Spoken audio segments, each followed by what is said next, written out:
A'udzubillahi minasyaitonirrajim. Bismillahirrahmanirrahim. Assalamualaikum warahmatullahi wabarakatuh. Alhamdulillahirabbil alamin wassalatu wassalamu ala mursalin.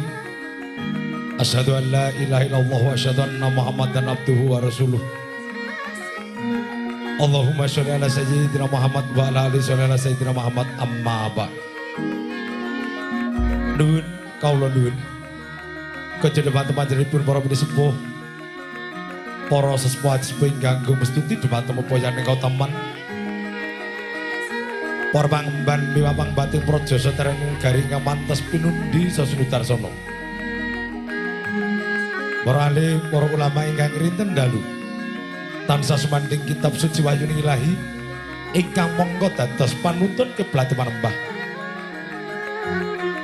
Para sutresna budaya tilu ingkang kemarang merdi maradawaning budaya tulus, para lenggah kakung putri ingkang tansah pinanting pakurmatan, linangga kajedepan panjenenganipun ingkang ngamungkati panjenenganipun Bapak Marmin Gotra Kula Wangsa ingkang mapan wonten dalem agung Setren RT 3 RW Setunggal Desa Stren Kecamatan Slogoimo kalebet wewengkon kalih Wonogiri.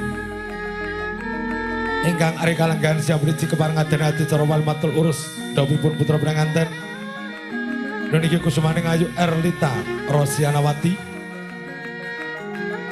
Ingkang kepareng dawuh kalian putra kakung panjenenganipun Bapak Suyatno Ibu Patmiati tebih saking laladan pojok RT 3 RW sekawan Gondang Purwantara Wonogiri. Niki Bagus Putra Pratama Surya Buana. Derek mangayu bagya lampahing adicara ingkang genilar panjenenganipun Bapak Marmin. Purwamadya wusana mugi tansah manggih rahayu nir ing sambikala.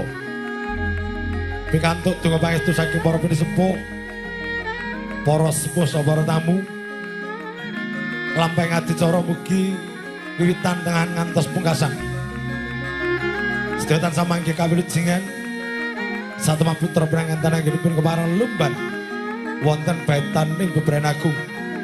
Mugi dados keluarga ingkang ayom tentrem, keluarga ingkang kebaing barokah, satemah saged nuju dhumateng keluarga ingkang sakinah mawaddah warahmah. Amin ya rabbal alamin. Para tamu ngaturaken wilujeng siang wilujeng pepanggihan sareng perkadang-kadang pametri budaya keluarga ageng Pagipan Campur Sari Nayantaka tebih saking laladan Jati Srana Wonogiri kampur pangarsan kadang kula sepurga Mas Mbambing kepareng sowan sedya panjenenganipun sowanipun kula sakadang wiwitan tengahan ngantos pungkasan mugi saged ketampi kanthi erna ing penggalih wonten ngarsanipun Bapak Ibu tamu linangkung saking brayat ageng pamengku gati Bapak Marmin sekalian. Wonten ing ari kalenggan siang priji sawanipun para kadang-kadang Nayantaka boten ijen keparengan Tri Widiwati ingkang mangke pareng sumpang lipur wonten ngarsanipun Bapak Ibu tamu.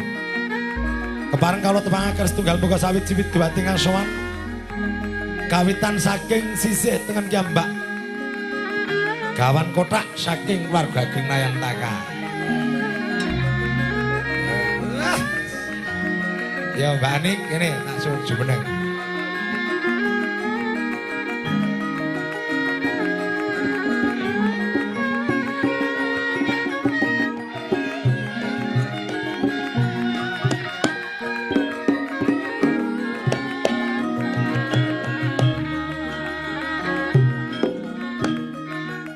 Manglerek Widiwati kang angka kalih.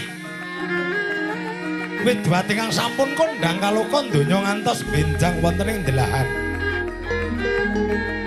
Wingking saking Manyaran. Nggih Pak, estu Manyaran. Menika statusmu apa, Nduk? Lajeng Porandra jujur wae. Lajeng Porandra.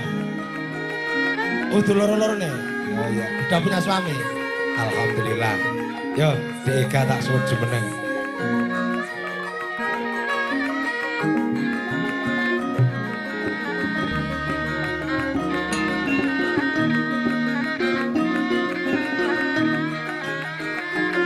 wedene Widwati ingkang pungkasan tebih saking Provinsi Jawa Timur.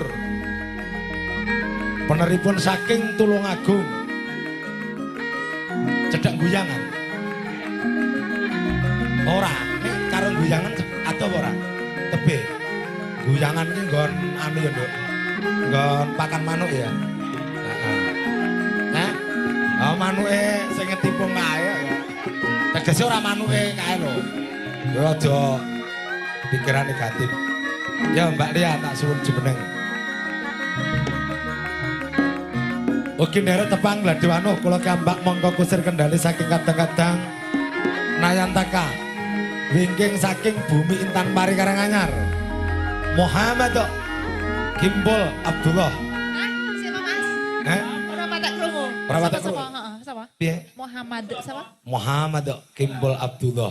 Alah. Ora percaya to nek MC-ne. Lah wis saiki wis istiqomah. Nyun sewu, Pak. Nyawang sing ngeten-ngeten iki pun mboten patek. Layak terus kedoh. Mboten sak percaya lho kali kula nggih. Musyrik mboten. Lain mungkre Pak jare istiqomah Pak Demoi. Mohon maaf. Enjih Bapak Pertamu. Sawanipun para kadang-kadang Nayantaka kita keparsumanipun. Sawetawis nyerantu lampahing adicara dapipun putra Branganten. Rom kuncaraning bangsa agawe endang budaya. Lelangan suka keparing kapiarsa. Nayantaka. Sowan.